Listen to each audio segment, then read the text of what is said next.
ناظرین، بلا شبہ یورپ دنیاوی ترقی میں ہر روز نت نئی ایجادات کر کے پوری دنیا پر اپنے علم و فن کی دھاک بٹھائے ہوئے ہے۔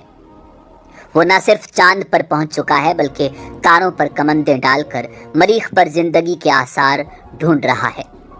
اور مسلمان، علم جن کی میراث تھی، آج زندگی کے ہر معاملے میں اہل مغرب کے محتاج ہیں۔ مگر ایک وقت تھا جب پورا یورپ تاریکی میں ڈوبا ہوا تھا اور مسلمان نہ صرف علم و فن میں یورپ سے آگے تھے بلکہ جب یورپ تاریکی کے اندھیروں میں ڈوبا ہوا تھا اس وقت مسلمان علم و سائنس کے میدانوں میں تہلکہ مچا رہے تھے۔ آپ کو یہ بات سن کر حیرت ہوگی کہ یورپ میں اس وقت نہانے کو کفر سمجھا جاتا تھا۔ یورپ کے لوگوں سے سخت بدبو آتی تھی۔ روس کے بادشاہ کیسر کی جانب سے فرانس کے بادشاہ لوئس چہارم کے پاس بھیجے گئے نمائندے نے لکھا کہ بادشاہ کی بدبو کسی بھی درندے کی بدبو سے زیادہ متعفن ہے۔ اس کی ایک لونڈی جس کا نام مونٹیا سبام تھا، بادشاہ کی بدبو سے بچنے کے لیے اپنے اوپر خوشبو ڈالتی تھی۔ دوسری طرف خود روسی بھی صفائی پسند نہیں تھے۔ مشہور مورخ اور سیاح ابن فضلان نے لکھا ہے کہ روس کا بادشاہ کیسر پیشاب آنے پر مہمانوں کے سامنے ہی کھڑے کھڑے شاہی محل کی دیوار پر پیشاب کرتا، چھوٹے اور بڑے پیشاب دونوں کے بعد کوئی استنجا نہیں کرتا۔ ایسی گندی مخلوق میں نے نہیں دیکھی۔ اندلس میں لاکھوں مسلمانوں کو قتل کرنے والی ملکہ ایزابیلا، جسے ملکہ ایزابیل بھی کہا جاتا ہے، ساری زندگی میں صرف 2 بار نہائی۔ اس نے مسلمانوں کے بنائے ہوئے تمام حماموں کو گرا دیا تھا۔ اسپین کے بادشاہ فلپ دوم نے اپنے ملک میں نہانے پر مکمل پابندی لگا رکھی تھی۔ اس کی بیٹی ایزابیل دوم نے قسم کھائی تھی کہ شہروں کا معاشرہ ختم ہونے تک داخلی لباس بھی تبدیل نہیں کروں گی، اور معاشرہ ختم ہونے میں 3 سال لگے۔ ناظرین، یہ عوام کے نہیں، مغرب کے بادشاہوں اور حکمرانوں کے واقعات ہیں جو تاریخ کے سینے میں محفوظ ہیں۔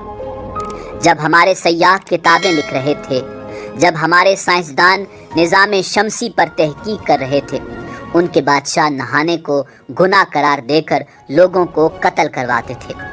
جب لندن اور پیرس کی آبادیاں 30 اور 40 ہزار تھیں، اس وقت اسلامی شہروں کی آبادیاں 1 ملین ہوا کرتی تھیں۔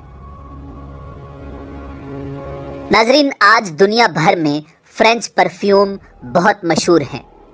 کیا آپ جانتے ہیں کہ اس کی بنیادی وجہ کیا ہے؟ اس کی وجہ یہی ہے کہ پرفیوم لگائے بغیر پیرس میں گھومنا ممکن ہی نہیں تھا۔ ریڈ انڈینز جب اہل یورپ سے لڑتے، گلاب کے پھول اپنی ناک میں ٹھونس لیتے تھے، کیونکہ اہل یورپ کی تلوار سے زیادہ ان کی بدبو تیز ہوتی تھی۔ فرانسیسی مورخ دریبار کہتا ہے، ہم یورپ والے مسلمانوں کے مقروض ہیں کہ انہوں نے ہی ہمیں صفائی اور جینے کا ڈھنگ سکھایا۔ انہوں نے ہی ہمیں نہانا اور لباس تبدیل کرنا سکھایا۔ جب ہم ننگے دھڑنگے ہوتے تھے، اس وقت وہ اپنے کپڑوں کو زمرد، یاقوت اور مرجان سے سجاتے تھے۔ جب یورپی کلیسا نہانے کو کفر قرار دے رہا تھا، اس وقت صرف قرطبہ شہر میں 300 عوامی حمام تھے۔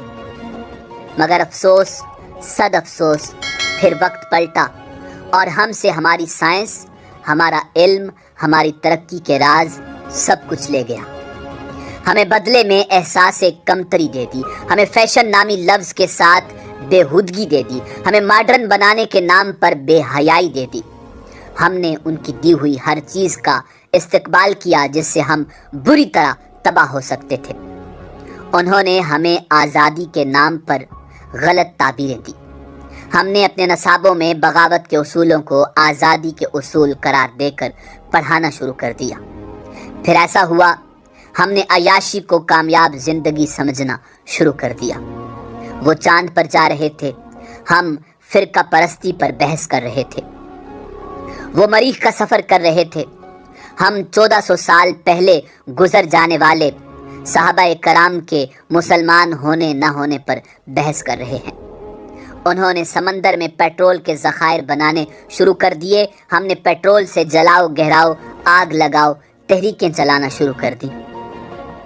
انہوں نے ادب میں ایسے شاہکار تخلیق کرنے شروع کیے جو افکار بدل دیں, اور ہم نے لب و رخسار, چائے کی پیالی, کالج کی لڑکی لکھنا شروع کر دیا. حیرت انگیز اور فکر انگیز بات تو یہ ہے کہ انہوں نے قرآن مجید فرقان حمید کو اپنی لیبارٹریز کا حصہ بنایا, اور ہم نے اچھے قیمتی غلاف بنا کر طاق کی سجاوٹ کے مقابلے شروع کر دیے.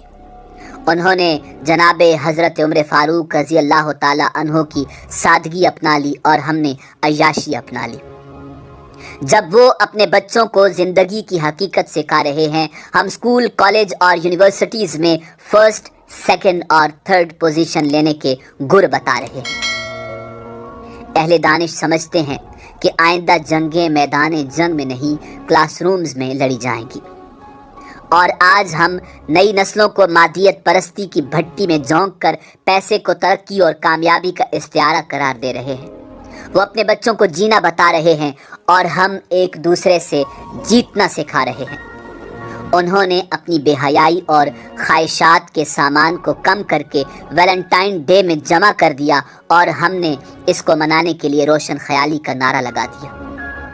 جب وہ شیکسپیئر کو پڑھ رہے ہیں, اس وقت ہم اقبال کو مشکل قرار دے کر اپنی نسل کو تن آسان بنا رہے ہیں. ناظرین, یہ وقت پلٹنا جو ہمیں خدا نے نہیں دیا. خدا بھی وہی ہے, زمانہ بھی وہی ہے, مگر ہم نے خود معیار بدل دیا. آج بھی مسلمان اپنی آنے والی نسلوں کو برباد ہونے سے بچا سکتے ہیں, مگر تب جب ان کے بچوں کو پتہ ہو کہ اہل یورپ کے پاس جو کچھ بھی ہے وہ ہمارا ہی ہے. علم ہماری میراث ہے, اور یہ لوگ تو غلیظ ترین تھے, ہم نے ہی ان کو جینا سکھایا. اگر کوئی مجھ سے ان حالات کی وجہ پوچھے تو میں اسے اقبال کی بارگاہ میں لے جاؤں اور کہوں, شکوہ جواب شکوہ پڑھیں, ساری بات سمجھ آ جائے گی. نصاب کا حصہ بنا لیں, آنے والی نسلیں ضائع ہونے سے بچ جائیں گی. مگر اقبال تو آج سے 80 سال پہلے بھی یہی کہتے رہے کہ وہ علم کے موتی کتابیں اپنے آبا کی, جو دیکھیں ان کو یورپ میں تو دل ہوتا ہے سی پارا.